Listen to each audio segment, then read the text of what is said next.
Thanks for listening to Creative Control. While I have you here, please consider supporting Youth Empowerment and Support Services, otherwise known as YES. Based in Edmonton, Alberta, YES provides immediate and low-barrier overnight and day shelter, temporary supportive housing, and individualized wraparound supports for young people aged 15 to 24.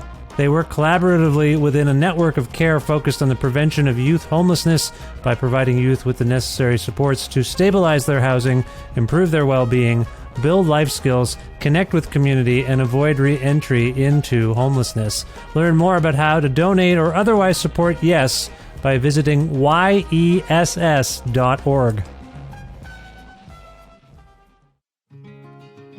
This is Dmitry Samarov from Chicago, Illinois. And I love listening to Vish Khanna's Creative Control because whether he's talking to a favorite musician or actor of mine or someone I've never heard of, it's as if he's introducing me to a new friend. And the way things are going, couldn't you use a new friend? Listen now. To make your flexible monthly donation to Creative Control, please visit patreon.com/creativecontrol today.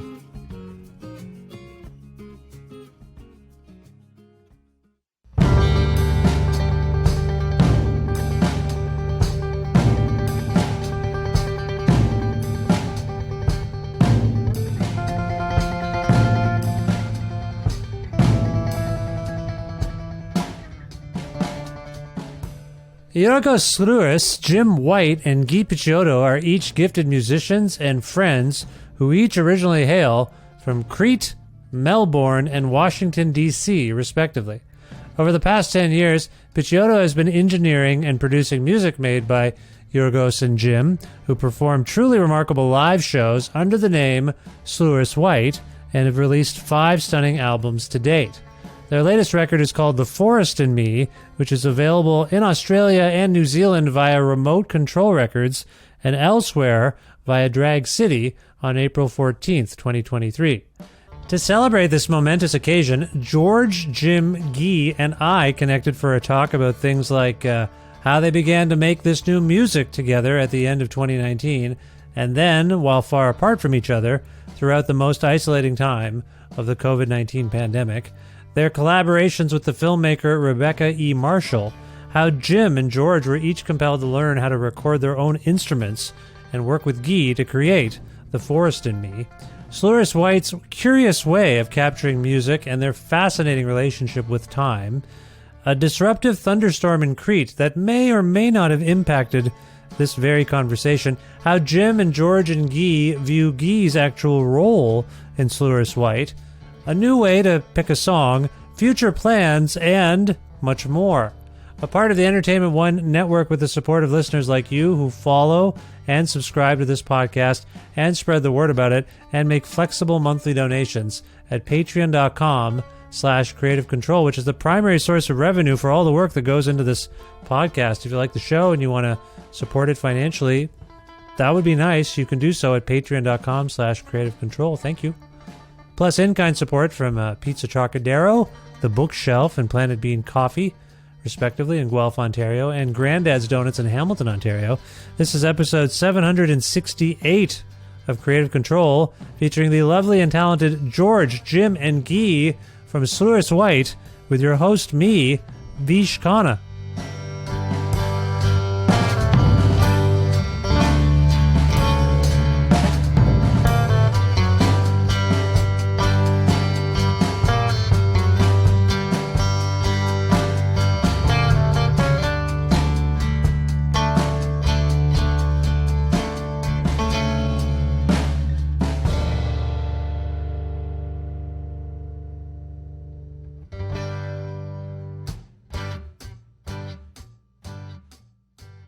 Hi, George. How's it going?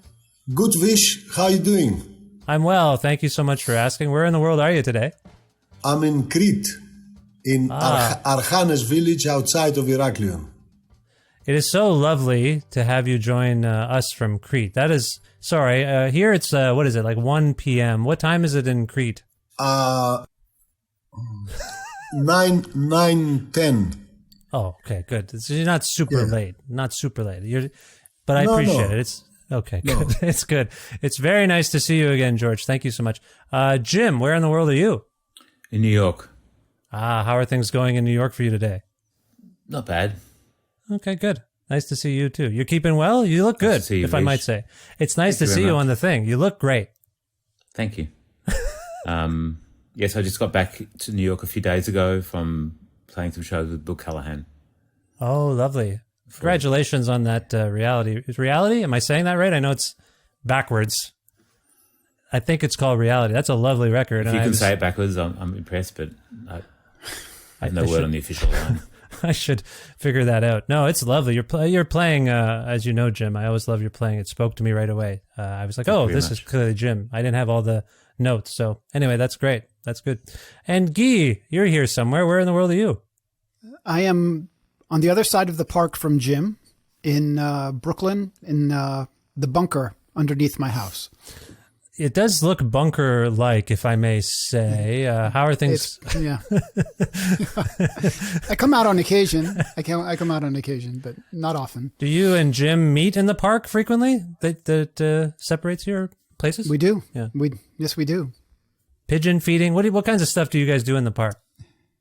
Go for a walk, talk. Yeah. Walk and talk. That's great. That's great. And things in Brooklyn are pretty good these days. Guy, how's it feeling there? Yeah, quite well, actually. Yes. It's been an exciting week. I saw Jim play with Bill Callahan like a week ago, and then I also saw the Unwound reunion show here in New York. That was phenomenal as well. And I'm going to see the Aesthetics on Monday, which is my former bandmates Brendan and Joe. So it's a very active cultural moment here in the city. That's lovely. You're getting out and about. Is that sort of new for you, or have you been going to shows this whole time that we've been, whatever? No, it's occasionally I would go, but I'm kicking into a slightly new gear, I think. Yeah. Yeah. Well, good for you. And Unwound and Soulside, all these bands coming back, I've noticed too, which is kind of fun, I would think. For you, it's emotional, I assume. Very emotional, yeah. Coming back with great gusto. Yes, absolutely. That's great. Well, listen, speaking of gusto, I'm so happy to have you all here to talk about this wonderful new record, The Forest and Me. I want to begin by framing this the best I can. I believe, I'll go to Jim on this first. Generally, when you three convene, you're always in the same room making records together. Jim, is that accurate? Largely, George and I, the three of us are in the same room often for some, and then sometimes George and I in the same room. And no, it's all variations, I think, right? Is that right, everyone? Well, I meant specifically for recording purposes. The albums we've heard thus far, it's the three of you. Yeah. Is that right, Guy? You're all kind of together. I mean, before now, yes. Yeah. Yes, we were. Yeah. The majority of the records were recorded. Actually, we've done, I guess, 3 different studios, but all of us in the, either here in this bunker that I'm in right now, or we did one record in Melbourne together in Australia, and we did another record in Queens. So we've done a few different places, but generally, yes, with all of us in the same room. Right. But this record is the first one, you're correct, where while some of it was recorded in the same room, not all of it was, and there's quite a few of the tracks were completed in novel formations that we had never used before. Yes, absolutely. Yeah. So I just wanted to clarify that fact because that was my understanding. And so from what I understand, The Forest and Me began with Jim and Guy. You were tracking drums together, and what I read was late 2019. So before this, whatever we're going through. So I don't want to leave George out here, but I want to begin with that. Guy, that was obviously right away. That was a kind of a different thing. What was the intention behind you and Jim just getting together and playing, tracking drums without George there? I actually went back and I looked at because the history of the last few years is very tangled in my head. Yeah. So I was like, I better go back and try to revisit the sequence of communications that would help me remember this whole thing. But at some point in 2019, I think Jim was just in town and we were like, why don't we just, fool around and see if we can come up with some, stuff. Like, let's just start recording drums. And so that was the first thing that happened in 2019 towards the end of the year. And then very quickly at the beginning of 2020, things got, as we all know, very, very fucked up. And my wife was supposed to be starting a tour right when the pandemic hit. She got on a plane, came home, immediately was sick, with like probably one of the earliest cases, and she was in isolation, and soon things got very, very squirrely. And I was looking at these old emails, and at a certain point, Jim is in Australia, George is in Crete, and I'm in here in Brooklyn, and we're sending emails to each other that reading them now just seem like science fiction. I mean, they're just like, illness counts, and when the lockdown was moving and kind of it started in New York, and then things eased up here, then suddenly Jim was in lockdown, and then George was in lockdown. So it was like we were all kind of in communication. But at the same time, we also had a bunch of projects that had been starting to unfold. Like I'd started realizing I'd forgotten about this. We had a bunch of different film projects. Jim's sister, Anna White, had worked on a film called In My Father's Garden. And so that became something that we thought we might be able to work on while we were isolated from each other, just like find some music that might help with that project. And then there were other film projects, and we started thinking like, oh, maybe we can use this time to start working on soundtracks and different stuff. And then we had some of this solo drums that Jim had cut with me when we were just like, basically the way we would work was we would just like throw the ideas at each other and just start tracking drums and then start editing them and messing around with things. But it was just, just like play, just trying to see what we had. So we had all these different balls in the air in 2020. Film projects that we were working on, some of this stuff that we'd already started working on. And so we just tried to find ways to maintain some kind of semblance of creativity with each other. And I think the big thing that happened was, and it became the name of the record, was a movie called The Forest in Me. Jim and George had gotten in touch with this filmmaker named Rebecca E. Marshall. Mm-hmm. And she had seen, I think, Jim and George in 2019 play in Athens. And she was really blown away by their music. And she had been working on this film called The Forest in Me. And she got in touch with the band and asked if they wanted to work on music for it. So that became another thing for us to kind of throw our attention into. And then that became a really interesting way of working because we were all looking at visuals from the film and then communicating together and trying to assemble music that might support that. And so basically we had all these different projects and ways of working, and then Jim and George both started learning how to engineer for themselves. So our emails are really funny. They'll be like, horrible dystopian pandemic nonsense, then some mundane stuff, and then technical stuff about how engineering. And It was very interesting, the way it all worked out. So those are all kind of the different threads that kind of came together for us to conceive of this record. So it's conceivable from what you're saying that this album could have been a soundtrack for something, or it could have been something else. When you and Jim started tracking, like Jim, was your understanding that you and Guy got together and maybe this is a Xylouris White thing? Maybe it's not. Like maybe George will be involved, maybe not. Was that what you were thinking at the time? Yeah, we were not saying we were just trying stuff out. Like wasn't thinking what to do with it. And that's highly unusual for this configuration, I would think. You go in with intention. Like, George, when you guys get together with Guy, you're planning to make a proper record, right, for Xylouris White? Generally, is that how it works? Yes. We often recording and we don't know what will come out, and we have the material and then we go through and we see, Guy does a lot of the choosing, let's say, stuff, what he likes, he sent it to us, and when we are in the same room, we often start to make recordings and we don't know what, how we can use the recordings.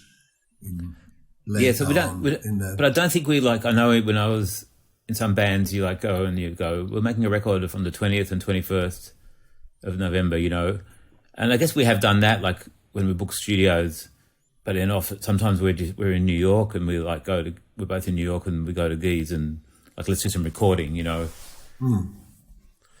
mean, that's the thing. We have enormous amounts of material that we have generated over the years. And when it comes time to making a record, it's less about this is the recording that is the record. It's more about what do we have that coheres together and makes a statement as a record from this material that we've amassed. It's more like of a magpie approach where you're just pulling from all of these sources. And that's because, the band, we still have some of the material that's on this new record is stuff that we tracked, before some of the other records, and some of it is brand new. So it's always like a idea of finding And sometimes it's very mysterious what fits in, like what is the message or the meaning or the kind of the inner skeleton of the music that holds together to make it the album. And we always know, we always know when it's correct, Yeah. So you're right. It could be considered but that's why it's not a soundtrack record in that sense, even though some of the songs did stem from soundtrack work.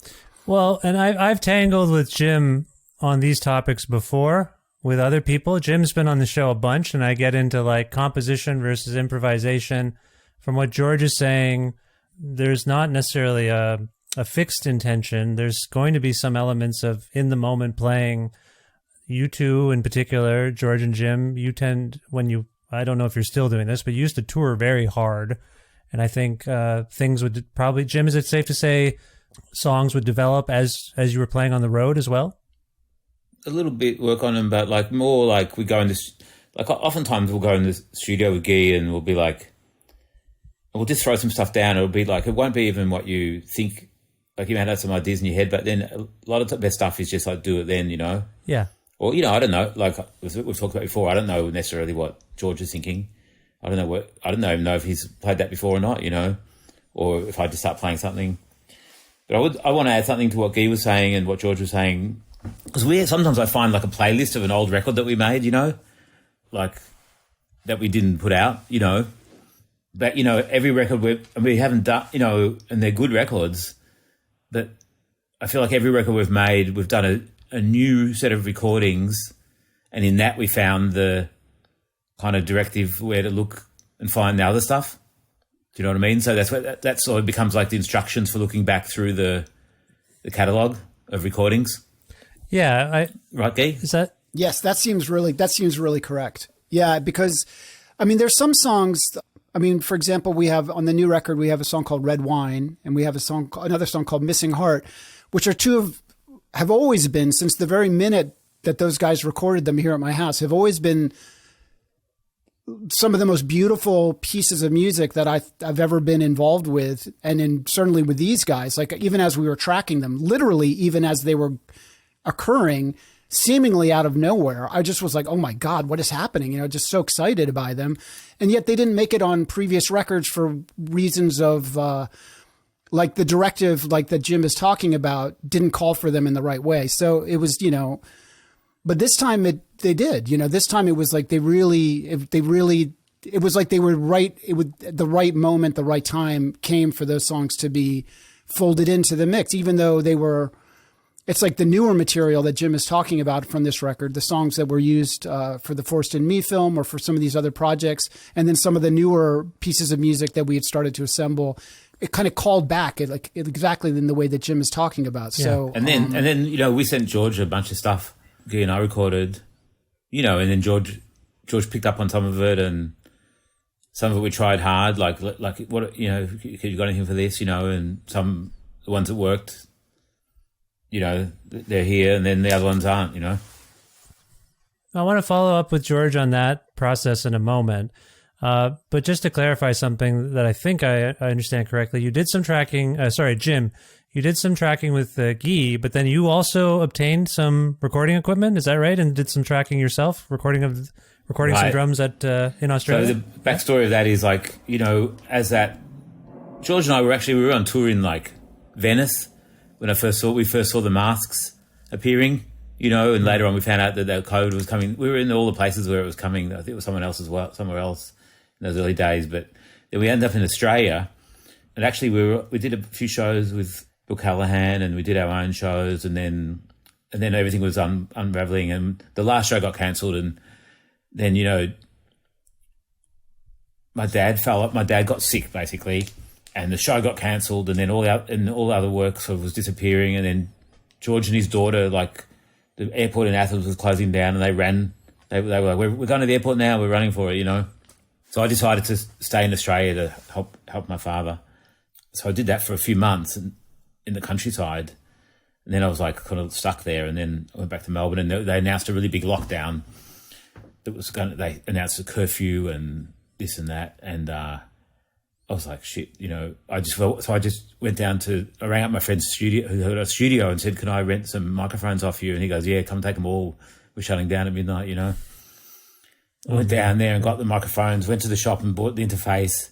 I never thought I had the patience or anything. I don't remember exactly. I guess it was just like, okay, we're going to try and probably talk to you about it, Guy. So then I thought, okay, like I really didn't know how to do this at all. And then as it happens, this label in England asked me to help with something. And I go, well, I've got the equipment. I just got it today. I don't know how to use it. And they go, oh, here's this name of this guy, Howard Grenells in Montreal. And he would have been engineering this record, but now he's going to, if you want to, he can. So I had a meeting with him every morning and every night, and with Guy. And then I learned, I was in this house, with like, you couldn't go more than 2 miles or something. You couldn't, it was all this stuff. And I learned to record. Yeah, I learned to record. And then eventually when the time came when they wanted their microphones back, I bought, I found which ones I liked. And yeah, so then I went down this whole track where I could record, and I brought that back here too. I kind of love stories like that out of the necessity of isolation and whatnot, people were picking up skills. Yeah. So now, Jim, is it a burden for you to know how to do this? So, I did a lot of recording. It's like if I had to do music, if that was my only relationship to music, recording in the house by myself, I was not sure how much I would do it. Yeah. But as part of the whole thing, it's actually pretty satisfying, and it's a different kind of. It's different. It's not really like the joy of. It's just really different. But yeah, now I can do it. It's good. Now you can do it. Yeah. That you could do it for anyone probably. That's great. I mean, I think that's great. Yeah. Yeah. Now, George, you are sent. The structure of this record, this new record, is a little mystifying to me, and it's good that we're all gathered here because hopefully I can figure this out. But George, my understanding is you were sent these drum tracks probably via the internet. What did you first make of this process of, like, I assume you would try to play along to them? Like, how did you actually approach collaborating with Jim and his tracks from afar? We came back from Australia, as Jim said, with my daughter, and we just, when we arrived the next day, it was locked down here. And the following days, I thought, it was a relaxing time, be home, and the phone wasn't ringing often, rare, quiet outside. It was very nice, the beginning of that time. It was very relaxing here. We are in a countryside outside of the village, and when this, I had the first mails with the sound. I've got a home studio here, some things, I've got a quite good sound, and I started listening to stuff. It was very inspiring, beautiful bass and highs and hi-hats, and all the sounds was really beautiful. And I thought, oh yeah, this is fantastic. I'm going to do this now here. I'm going to be here and start thinking and play on these recordings on the drums. And I have all a bunch of different instruments here, and it was good time. I tried to experiment with sounds of different instruments, not only in the lute. It was no singing, at that time, that moment, which is it was something new again for Xylouris White.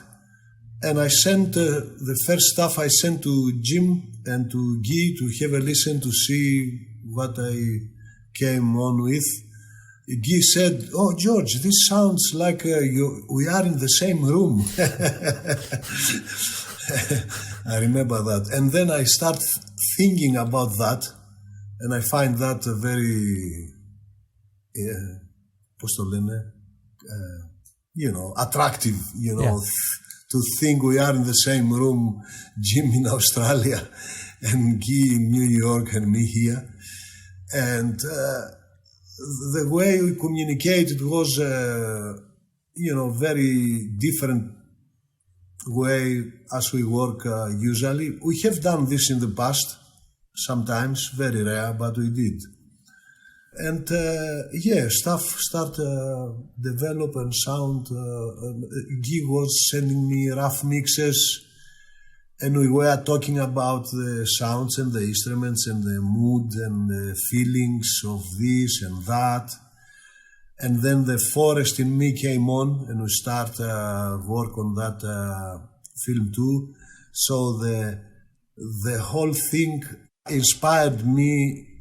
The new way to work, the forest in me, the lonely times.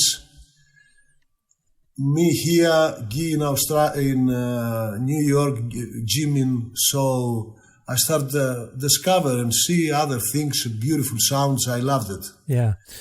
So, it was a bit with the mood of the quiet outside here, and the times in the garden with more relaxing and more forest in me, than loneliness of the time.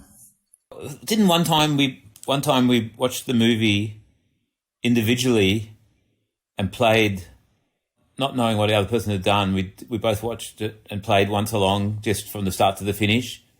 Then we ran them next to each other, right? Right, Guy?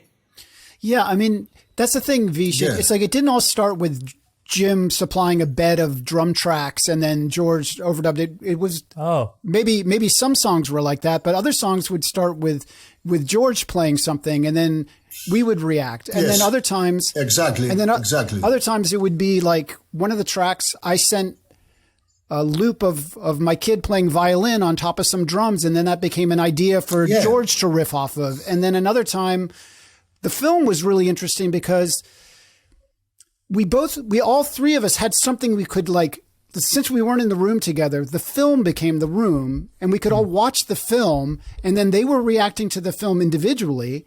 Then for example, Jim on one of those tracks might send me 5 playlists of different approaches to a section.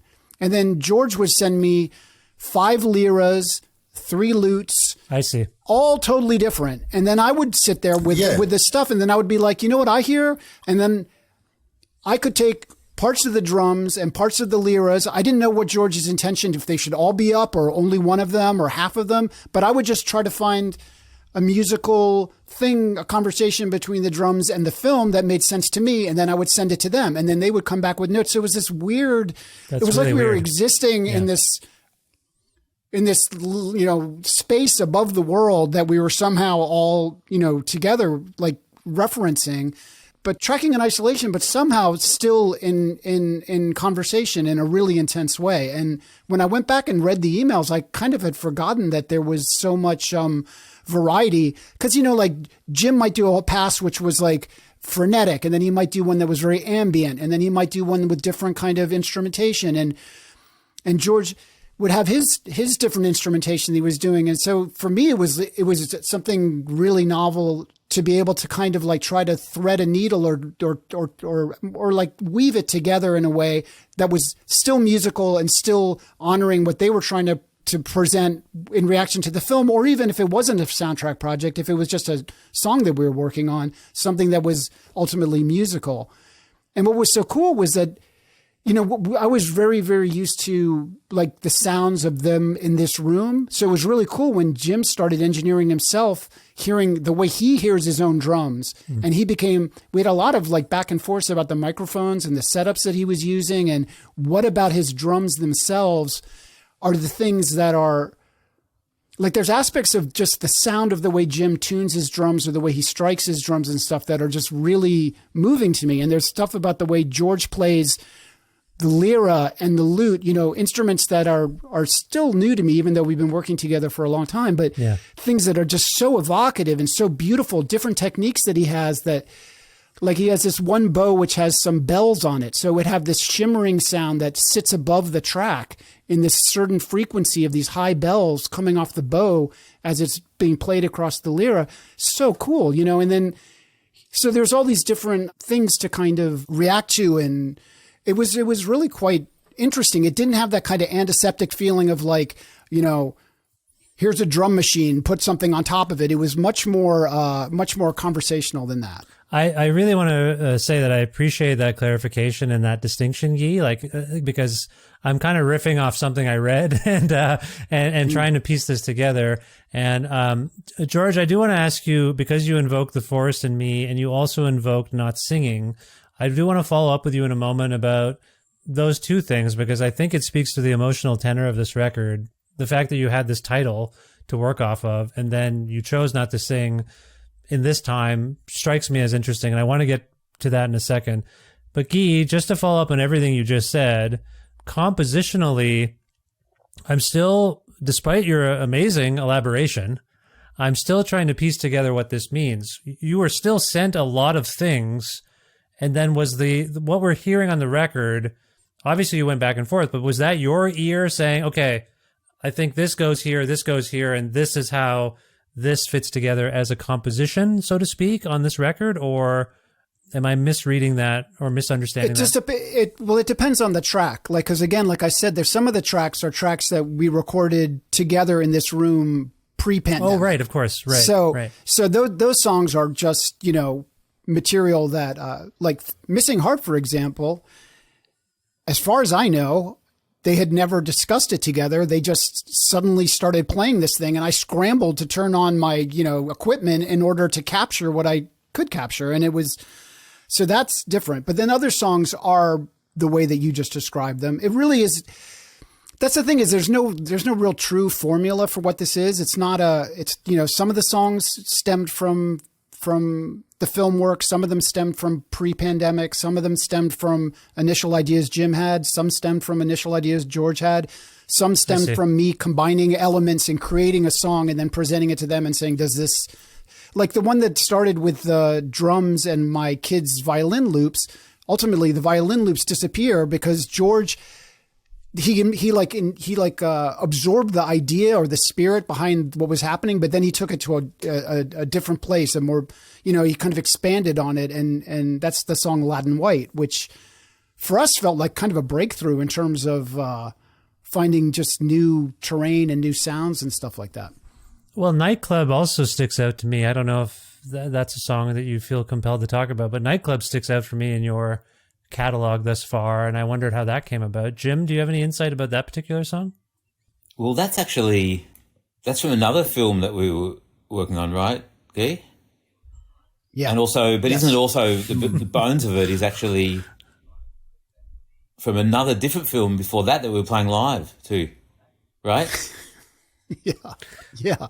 You guys need like a day timer, an organizer. I don't know how you keep track of all this stuff. I mean, Guy, as soon as we started talking about this band many years ago, I think, Guy, you said this to me, like you're just building upon every session. Some stuff hasn't seen the light of day yet from the very first time you got together. And some of it's still, we've got what do you got there? What is it? Well, you do have a day timer.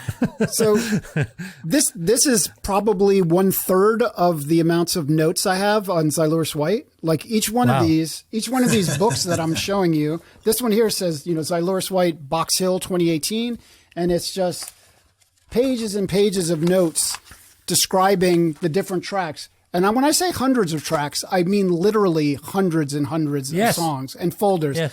So I have these notes and I go back through them, and a lot of times they're very productive in terms of finding song titles, because things that we're discussing in the moment while we're tracking, I'm writing it down and it will end up becoming evocative enough to be used as a song title, because it's like, so that is what it is. It's like I think I said it before. It's like there's a stream going by, and, we're like dipping our hands in the stream and pulling stuff out of the stream.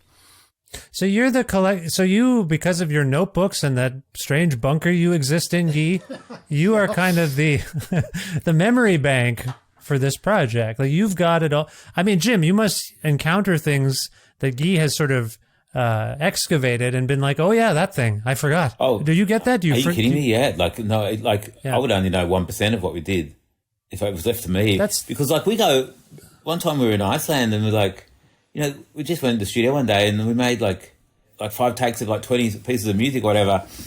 And, we're lucky if we can remember, remember there was that one version of that song that was really good. I mean, I know that lives at Guy's house, that session. I don't know if you've ever been through it, but because it's at Guy's house, I mean, it's probably on my computer. It's on my hard drive somewhere, but I got hard drives. I don't know what's in there. Yeah. So when you and George re-encounter, I don't know how else to put it. When you re-encounter something you did 3, 4, 5 years ago, and then you're on the road, is it a matter of relearning it? This is where I'm going again, Jim. Well, Jim, you're going to be mad at me. I'm going to invoke the composition versus improvisation thing again. Well, I just mean, like, it sounds to me that Guy is scrambling to hit record. You guys don't even exactly know what you're going to do. So there's some measure of improvisation. But then as you repeat an improvisation in public, it gets a form. It becomes compositional. Oh, yeah, and if Guy will do some recording and then Guy will go, hey, check this out, and then, that's really good. That's great, then that's a song, right? It is, but then when I guess I'm just making the distinction between the magic that you guys capture in the studio together, which sounds magical. I'm not even using that term superficially or anything. It sounds like magic is captured, lightning in a bottle. Then you're supposed to go on the road. Does it even occur to you? Having seen you many times, I don't get the sense that you're that precious about this has got to be just like the record. It's not that kind of project. However, when you, like you say, are surprised by your own idea, I'm sure you're like, yeah, let's try that. Let's try that again. And all I'm getting at, and this is maybe a little silly, are you trying to recreate the magic, that lightning in a bottle when you're on stage with the same tune? Or is it just completely... Yeah, do you see where I'm coming from? So say Pulling the Bricks, the first song on the first album, that's like just a moment, right? If I remember Guy and George, we just did that then, right? Yeah, and that's a song we played hundreds and hundreds of times. And, it moves as songs do when you play live and with people. They change, they change over time. But it's like, yeah, definitely going for this. And, it's like, hang on, we've sort of lost something there. Let's go back and...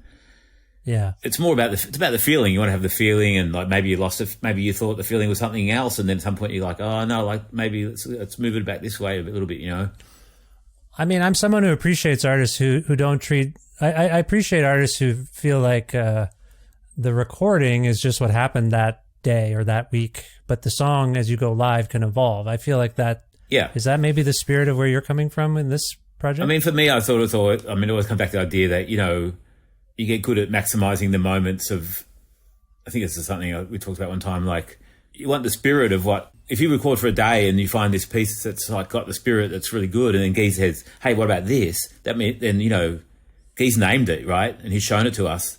We can go, yeah, that's great, Or if he edits it or adjusts it, then that's... I mean, I don't remember what we did anyway. Yeah. I'm like, is that what we did? It's like, yeah or no.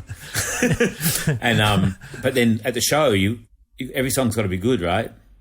Every song's got to be the moment. So you got to get really good at making the moment in every song. Yeah, but also, I think it's important to remember too, like particularly with this band, the music can come from so many different sources. Like the music can be pure improvisation, or it can be improvisation based on a folk medley or rhythm or idea, or it can be an assemblage of things that I have like threaded together from different things. There's so many different ways that this band approaches each song that it's not formulaic or it's not programmatic, but it's also, I think, reductive to say that there's no songs here, because certainly there are songs, and there's songs, and to us they're hits. Yeah. And to us they're hits. And also we don't just go and play, we don't go, oh, song 3 is like we're going to improvise, We might say, well, let's go from this song to this song and have this little transition, and that might be a little bit open or whatever, Absolutely. Yeah. No, I hope I didn't mischaracterize anything. I'm just trying to get...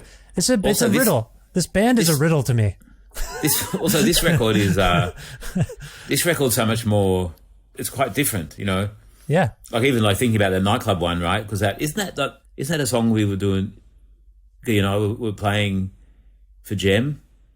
Is that from there at all? It's a bunch of different things that have been very, very heavily processed. Like that one was inspired by a film. Like it was a brief to soundtrack. This is a movie that ultimately didn't come out for us, but the idea was to So, I mean, to be quite honest, like a lot of these times I have to actually go back to the Pro Tools session itself to see what the elements are that I'm using to, like that one, for example, like Jim said, it's a combination of a bunch of different things from different times that have been processed in a different way, but it held together as an idea or as a song. And one thing I think is so interesting about this record that I think makes it different maybe from the other four is that I think it is the one that's probably maybe George can say also, it's the most divorced maybe from some of the folk idiom that the band has worked in the past. But also what I love about this record is I was talking to Jim about this the other day. I've been listening to like early Johnny Cash Sun recordings and early Roger Miller records. And a lot of his songs, from back then, they're like 1 minute and 35 seconds long. Yeah. And you're like, how can this song be 1 minute and 35 seconds? And yet it has everything you need is in that very concise, beautiful, song shape, and this record has some songs that are, fairly long and others that are incredibly short, but they're complete ideas, and that's what I find really exciting about this record is like, you can have songs of like, it really, I feel like it's almost like a discursion on time itself. And music and time is something I think about a lot, particularly coming out of hardcore where songs were like 32 seconds long. Yeah. And then you have songs, once the CD came on the market, you'd have things like, Jerusalem by Sleep that are like, 40 minutes long or whatever it was, with massive movements. And I just love this idea of like that in music, time becomes distorted and changed and shaped. And I think this record is one of the things I most like about it is the way it holds together as a complete statement as an album, like listened to in its entirety as one thing, but then also in its like in its instances of the small sections within it. So that's just something that occurred to me. No, and that's fair. And I mean, part of the distortion, like again, if we think back on the inception of this, rather not the inception, but the way you three have operated, there is been a blurring of time and space the whole time. Like you're capturing everything and then it resurfaces. It doesn't necessarily come out within the context of within a year or something of the context of when it was captured. That's fascinating in itself. And where I'm kind of thinking about what you've done here is in the context of a pandemic is that you guys are maybe more customized to work this way, the way people have had to work. Maybe it's not the same anymore, but this kind of remote work, sharing of files, digging up old ideas and trying to bring them into a contemporary context. There's a lot of temporality kind of being messed with in just Xylouris White, if I may. Guy, does that resonate with anything you just said? Yeah, I mean, I think so. And it really was, looking back on how, like the thread in the creation of this record, it really did make me realize how outside of time a lot of it felt, and it's so interesting to me now to think about a song like Red Wine. Now I only think about it in the context of this sequence of songs because it fits in so beautifully, and it sits there so nicely with this stuff. But I mean, like Jim says, we have playlists for records that don't exist, and Red Wine was on many of them, So it's like there's just we're always kind of like, we're always in conversation with each other, and it's funny. I was trying to think, George, when is the last time you and I were literally in the same room? Like, I feel like we've been working so hard together for so long, but when was the last time I actually was with you? Before the COVID. Before the comet. When was that? Yeah. Yeah, but 18. But what was it? 2018? No, it can't be that long. Is it possible? Jim, do you remember the last time we were all three in the same place? Before Australia. Huh. Okay. Well, we never forgot about Red Wine because every time we were doing anything, Guy would go, "Hey, what about Red Wine?" Will that fit on?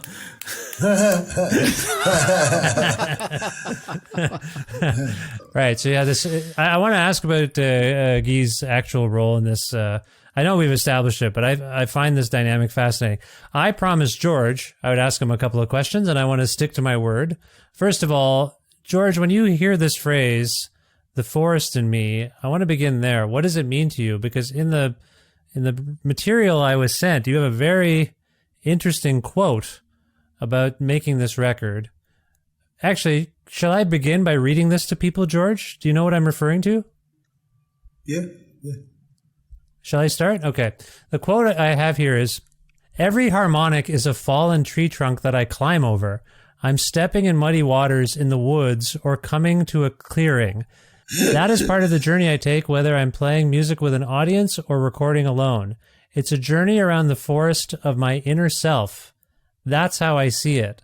So first of all, George, that's very lovely. Was that prompted by this title, The Forest in Me, or is that just something you've thought for yourself? Oh, yeah, well, the title, The Forest in Me, that inspired me to think that direction. And, no electricity here right now. Uh-oh. Oh, yeah. Did we lose George? I thought he was thinking. Can but you guys hear fine. George? It's frozen. Oh, shit. But but maybe I can just say real quick until George comes back is like just to give you a bit of an idea of what the film itself is, because it hasn't come out yet. The film, The Force in Me, but it's a story of it's three stories intertwined in a documentary form, and like one of the stories is about NASA astronauts preparing for Martian living by living in a pod on a volcano in Hawaii. And then another story thread is about a woman who lives by herself, and she's 71 years old and she lives in the Siberian forest. She was a part of some religious exiles who were like kind of forced out into the Siberian forest, and she lives completely by herself and surrounded by wreckage from Russian army bombings and stuff like that. And she just kind of has a very rural life. And then the overarching theme of the movie is a letter to the filmmaker's son talking about themes of human existence and time and loneliness and all these things. And so these three stories kind of are all combined, and that will ultimately be the film, The Force in Me, that hopefully people will be able to see at some point when Rebecca's able to complete the movie. But it's interesting because we made little video clips for every song on this record. So for every single song on the record, there's going to be a short film made by different filmmakers, including Jim's sister, Anna White, Jem Cohen, our friend, made 3 films. Rebecca, who made The Force in Me, also made some films. And what was really interesting was seeing how the filmmakers reacted to the music and how common themes came up in all of the different clips without us, giving any kind of instruction about what to show. So a lot of the stuff George was talking about in terms of like the natural world informing the way he plays and the way he thinks about his music is in the films that were made by the people reflecting on the music that we made. So it is kind of this weird, it's a hall of mirrors in a way, but I do think there has always been something about this music that has, even from the beginning, has always made me think about the natural world and about weather systems and about time and all those kind of things. It's just in the music, I watched a video of someone night swimming, I believe. Is that a way of putting it? Yeah. Yeah. That's for Latin White. That's made by Rebecca. Yeah, Rebecca. Yeah, it's beautiful. Beautiful video. And you're right. I mean, this music does conjure the natural world for me, but it also... it's interesting to me that this is instrumental, and that's what I wanted to... Just so people know, we seem to have lost George. Hopefully he can log back in, because I wanted to ask him about this too, but maybe Jim and Guy, you can provide some insight as to why George's voice is absent here. And the circumstances are what they are, but do you think there's anything else to it? The fact that I love hearing, I don't even always understand, if I may be candid, what George is saying. I ask for translations of lyrics if they're not provided to me in the album liner notes. But was it a conscious decision to have it be a sort of vocal-less record? Yeah. Well, I remember, Guy, is that, you know how we were talking before about like doing new recordings and then finding the kind of theme of it. And, what I noticed was that, we didn't have the Greek folk themes apart from what are inexplicably connected with George, but, in terms of the melodies and stuff. And we didn't have any words singing. And then, so I felt that became part of the instructions of what we were trying to build, and we actually took out a lot of the sort of build-ups and the tension and release as well, Do you remember that, Guy? I remember there was a discussion about it, and we talked with George about it. Yeah, I guess it was, for me, it doesn't even seem that intentional, but now it seems like it must have been in some way, but I don't remember like a lot of heavy discussions about it. I remember George saying, like, should I try singing? And I'm like, I think we should have it like this, we should keep it. There are some tracks that end up in Forced in Me that Rebecca did put vocals on. And that's why some of these mixes are different from what's in the film, because like he ended up having Apollonia from George's daughter sang on some stuff. And there was some vocal stuff here, but I do think she sang on the music we did. Yeah, but I think it's only used in the film, not in the mix that we have for some of these songs.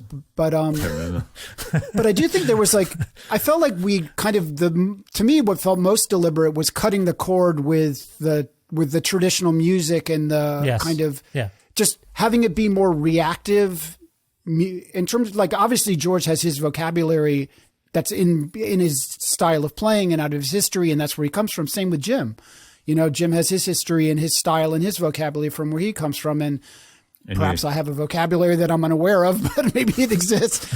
But, you know, this was like more of a, like, it felt like a step into a different space or a different way with less of the grounding that it had been there before. You know, it felt more of a, does that seem right, Jim? Like a step to a different place. Yeah. I mean, yeah, I was really interested to see how it was without those things, you know. I thought it would, and then once I saw how it was, like, it really liked how it was going, and I was also interested in to see how it lived in the world, you know, like that in that different way too, you know. Yeah, I think George's voice, whether he's adapting a folk song or what have you, like it does. Without it, I don't know. It just changes the context for me. I mean, I don't know how else to put it. Maybe it's an obvious thing, but does it still sound like Xylouris White? Yeah, mission accomplished on that level. It does still sound like it, but it does. That's an interesting question. Does it sound like it to you, given how sort of fractured it was put together? Does it seem like a normal Xylouris White? I mean, I think it's a different, you know, it's different, and it sounds, I mean, I think all these records, they're all, you know, all of our records they make sense together and they're different, you know.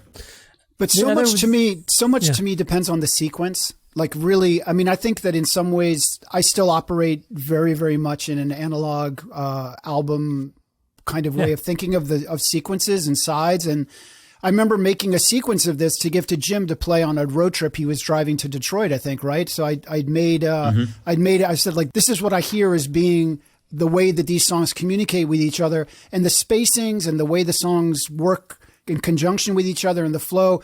That to me is so key, because when I put on this record, I don't just listen to, like, I like to really, I mean, you know, people say it takes you on a journey. That sounds incredibly hack, but my feeling about this record is it takes you on a journey, like, quite honestly. I feel like that's what it does. Yeah. And maybe because it's divorced from singing and language, there's a space that opens up there for your own internal narrative, you know? It does do that, absolutely. And I think it's beautiful. The one thing I will try to get to quickly that I find fascinating is that, and Guy and Jim, you would maybe appreciate that traditionally when a band or an artist makes a record, usually, they might record a couple things that they don't use for that record, and they may pop up later. But as fans, you can kind of chart their evolution a little bit. You can go through the discography and sort of figure it out, because usually the things are captured in a time and place. Again, to go back to the temporal confusion and fascination that I have with this band, and like you say, Guy, some of these things are from potentially years ago, but it feels contemporary. It still feels like a brand new band every time I put on a record. I don't really have a question there. It's an observation. Like, it's fascinating that you're able to me, like, hear a fresh thing, or a thing that's fresh to my ears, and not know that it might have been captured 9 years ago or something. You know what I mean? That's a little odd, isn't it? Well, you should think in terms of geologic time. How does that work? If you expand your time reference, I mean, 3 years is really not very long at all. That's true. It does feel that way right now. A bit of a blur in time, yeah. The only thing I wanted to get to before we maybe wrap up. I wish George was there to ask that question, because I also think for him it must feel his relationship, you know, because where George is coming from, you know, from the folk tradition, like, you know, it's a step somewhere else, you know, as well, yes. Even though it's still, I think it makes 100% sense still, but, you know, must feel different. Yeah. Well, not unlike REM, Xylouris White is out of time. That was a bad joke. I'm sorry. I was referencing their album. But yeah, no, I like it. It's out of time. That's the only phrase I can think of. I really appreciate it. The one thing I wanted to ask about, Jim, and this is maybe potentially awkward, the band is billed as you two, you and George. But for my money, is it not a trio at this point? Like, do you view it as, like, without Guy, is this a thing at this point? It's definitely the three of us. Yeah. And actually, you know, and in the past we've said, Guy, you should be in the title as well. And then Guy was resistant to that. And then this time it made more sense, even more sense again. But then, and we were going to do that, right, Guy? Yeah, we talked about it.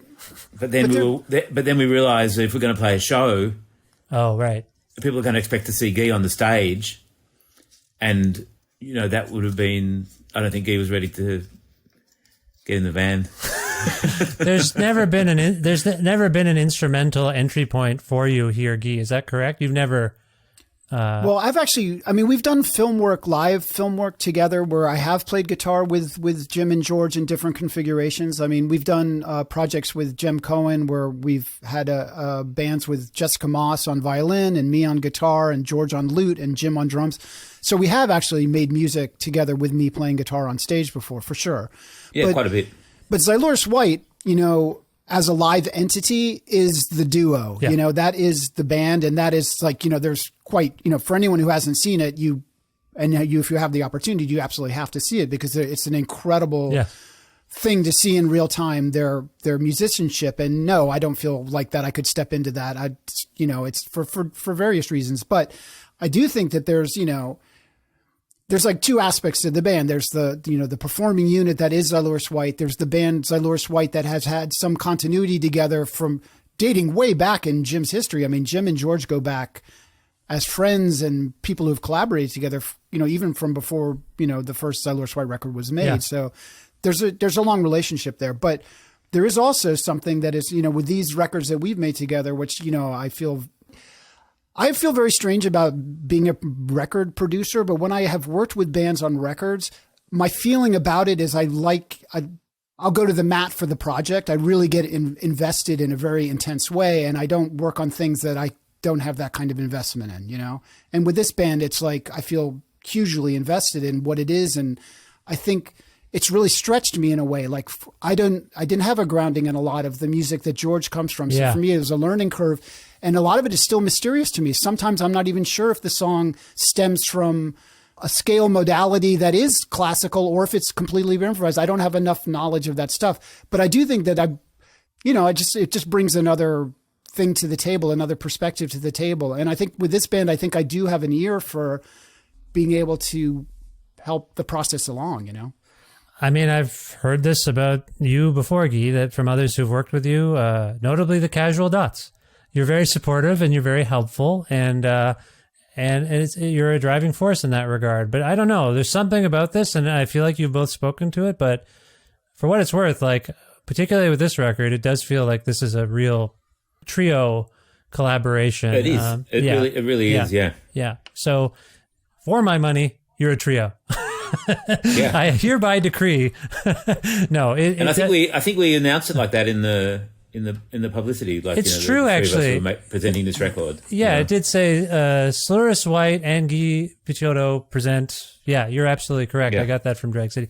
Anyway, a little bit of semantics, but I just wanted to clarify it because I find this all very fascinating, as you both know. But we just didn't want to hustle anybody if they think there's going to be guitar playing and you know hijinks of that nature on the record, because there's not. So it's just a matter of nomenclature. But I think I've always felt comfortable with what we talked about it, and I think we ended up in the place that makes the most rational sense in terms of how to present what the record is. It reminds me of the press releases I've seen from the 60s that said the Beatles and George Martin present Revolver. No, I'm just kidding. No, but it does feel that way to me. Like this feels like hopefully closer to George Martin than Murray the King, you know, like whatever, if you're going to have to pick between those two. No, it's wonderful. And I appreciate that you were able to make such a beautiful record under very strange circumstances. So I want to ask kind of what's next questions. So Guy, you're sitting on piles and piles of stuff. Because you have so much stuff, are you ever not thinking about what's next in terms of this band in particular? It's funny. I actually found the one email where we started talking about like, what should it was in 2021. Like we'd been working on these film projects. We'd been working on just various things. And it was like, what is the brief for the next record? And I kind of wrote out a idea of like, what do we need to look for? What are the parameters for this record? So that kind of focused the attention.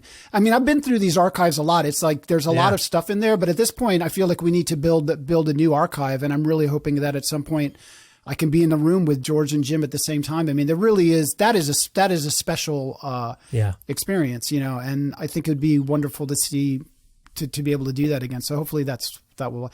What happened to George? Like, did a bomb drop on? Like, has he tried to come back into the chat? Do you know? Well, I assume Jim hasn't been able to text him because his phone is occupied. Is that right? Oh yeah, I put my phone on airplane mode or something. Let me see. Did he write me? No, he didn't. But I'm sorry. He might. But probably the internet does go out there. It was getting a little dodgy, I thought, or spotty at various points. I don't know if you guys. Yeah, did you see how it was like? It was doing some strobe, flashing? like a strobe thing where we were appearing in his square, and I was like, oh no, some sort of that's a good point. Something's going on. My point was going to be, sorry, Guy. That thing you just described of hopefully all being in the same room. Is there talk of that? Is there a plan? Well, Xylouris White are supposed to be starting a tour next week where they're starting to play shows. They're playing the Big Ears Festival, and they're supposed to be playing here in New York. So, I mean, I don't know if there's going to be any extra time to get together and do something, but that would be wonderful. But I mean, it does feel there's a hope in the air. I mean, I think there's a more promising future for that kind of potential. I hope so. You know? Okay, great. That's. Oh, look, George had a lightning strike. There's no electricity. Oh, you got a message. Is that what happened? Oh no. Yeah. Okay. Well, I said, didn't I say? Lightning in a bottle. Maybe that's what prompted it. I conjured this. I'm sorry. I love George. I miss him. That was my fault. I'm sorry. Jim, Guy alludes to the fact that you have tour dates. That's exciting. Is it extensive? Are you going whole hog as you usually do? No, we've got Montreal, Los Angeles, Big Ears, Philadelphia, New Haven, and New York. Okay, and then you'll see what happens. It's still a bit weird out there, I think, right? To tour. Yeah, I think it is actually, and we'll just hopefully we'll do some more. We want to go up to Chicago at some point, and right. Hopefully we'll do some more, but we don't have that worked out yet. Okay, fair enough. Now the record's out on Drag City, so I can cite that. If people want to learn more about both of you, let's go on the internet. Jim, where can people go to learn more about Xylouris White? Oh, XylourisWhite.com. Easy. That's easy. And I can link to that in the podcast description. No problem there. That's great. Tour dates. And if people are interested in the Rebecca Marshall, Forrest and Me film, they can Google Rebecca E. Marshall, The Forrest and Me film.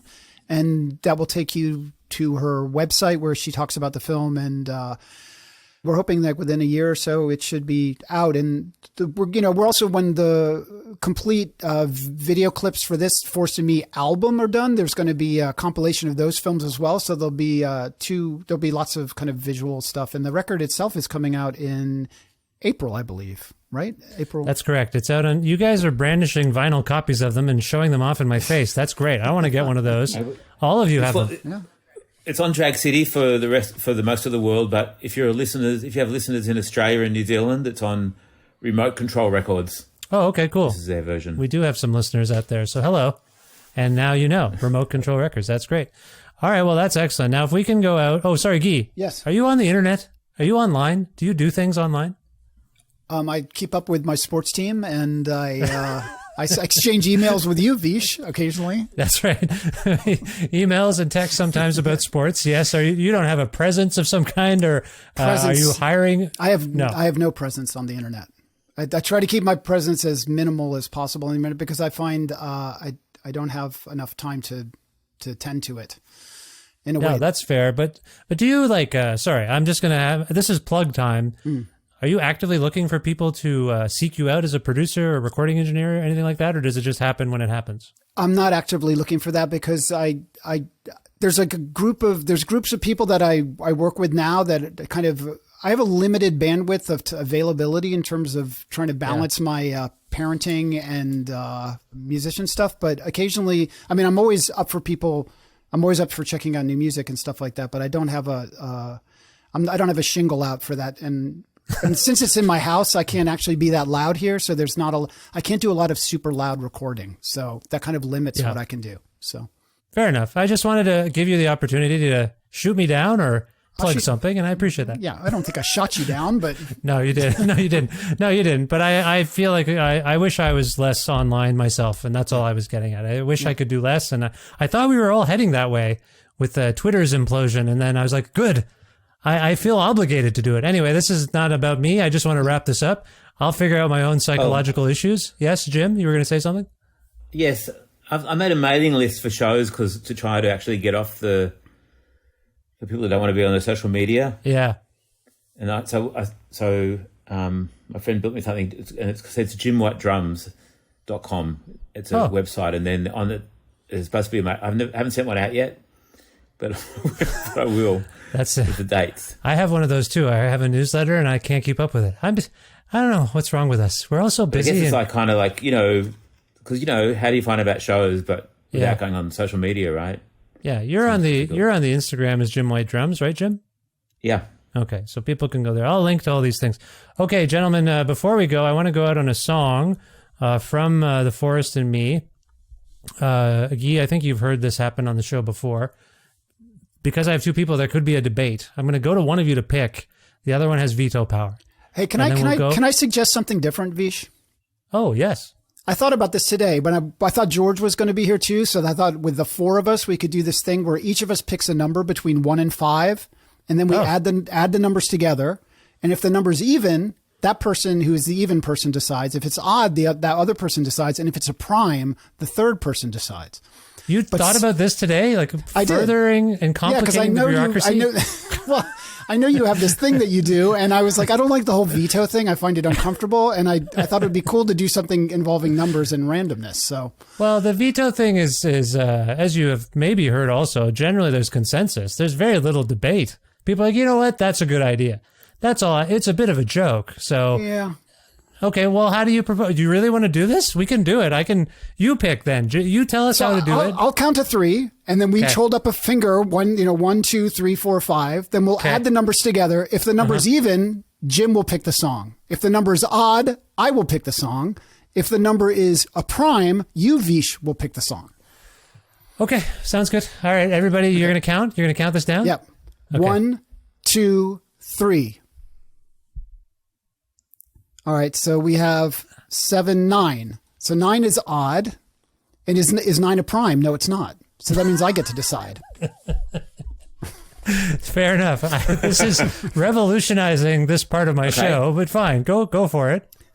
Well, I gave all the thought to the idea. Now I haven't given any thought at all to what song to pick. But I'm trying to make it normal. I'm going to pick Missing Heart because it's one of my favorite pieces of music that, like I said, it was one of these things where they started playing it and there is a missing heart to this song because I wasn't able to turn on the tape until I did. And it was, there's this beautiful verse that's somewhere out in the ether, like circulating that it doesn't exist. But the part I did capture is one of my most favorite memories of these guys playing. It's like they sat down, we had played not a note. They had not even tuned. They hadn't done anything. They just went into this piece of music just from the beginning before I'd even set any levels or anything. And it's just one of those magic pieces of music that I've always loved it, and I love it on this record.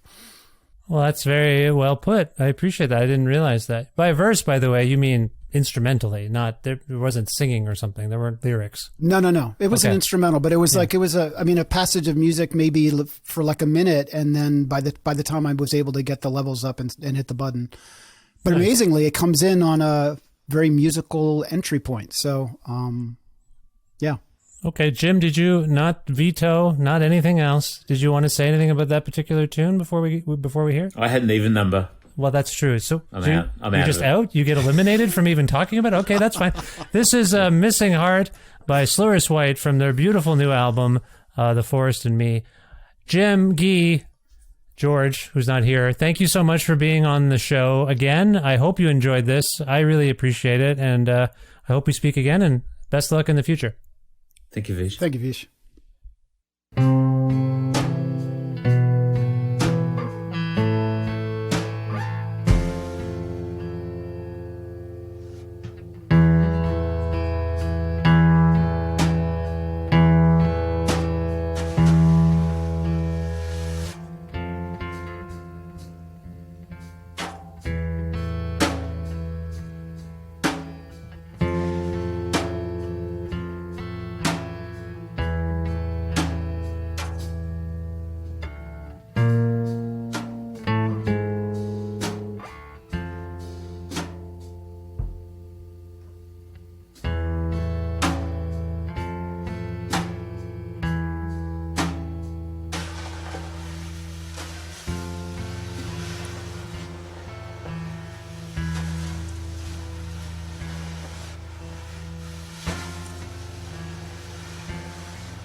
a very lovely and beautiful band that Xylouris White is. I'm so thrilled to have Jim and George and Guy back on this show. Sorry again for those of you hoping to hear from George at the end with nature called.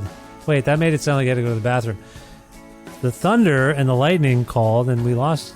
You heard what happened. That was weird. But anyway, I hope you enjoyed that conversation. Thank you for listening to it, and thanks again to all of them for appearing on this show, which happens to be the 768th episode of Creative Control, which is part of the Entertainment One podcast network and is available almost wherever you get your podcasts. If you can't find an episode that you're looking for, or if you want to learn more about me and sign up for my monthly newsletter, please visit vishkhanna.com. You can like Creative Control on Facebook or follow the show currently on Twitter @VishCreative, or you can follow me directly on Twitter and on Instagram @VishKhanna. Also, please visit patreon.com/Creative Control to make a flexible monthly donation to sustain this podcast. That is the primary source of clean revenue for this podcast. So if you like the show and you want to support it, that would be great. $6 American or more a month grants you access to exclusive content. You get the episodes earlier than everybody else. You get bonus content. If you're interested in receiving a Creative Control t-shirt, just message me on Patreon and I'll get you one while supplies last. You don't have to donate $6, by the way. It can be any amount you want. Some people do less, some people do more, some people adjust based on their budgets or whatever. It's nice. It's good. You could. I appreciate it. If you have the means, please support the show on Patreon. That means a lot. Thank you. Speaking of thanks to Pizza Trocadero, The Bookshelf, and Planet Bean Coffee in Guelph, and Granddad's Donuts in Hamilton for their in-kind support for this show. As always, thanks to my friend Jim Guthrie for lending me some music of his for this show. You can learn more about Jim at jimguthrie.org. And finally, thank you so much for listening to this episode featuring Jim and George and Guy talk about Xylouris White. I hope you'll check out all of their albums. They're wonderful. I love them so much. I've seen them live several times. They're the best. And this new record's really lovely. And it's available via Drag City. So thanks to the people at Drag City for facilitating this. And that's it. Thank you for listening. I hope you enjoyed it. I hope you're doing well. I'll talk to you soon, I hope. I mean, this way. Maybe not. You may not talk to me. You could talk to me right. Maybe you're talking to me right now. Should I listen? I feel like I'm doing all the talking. Anyway, I'm going to go and end this weirdness right now. Thanks again. Talk to you soon. I mean, you know what I mean. Bye for now.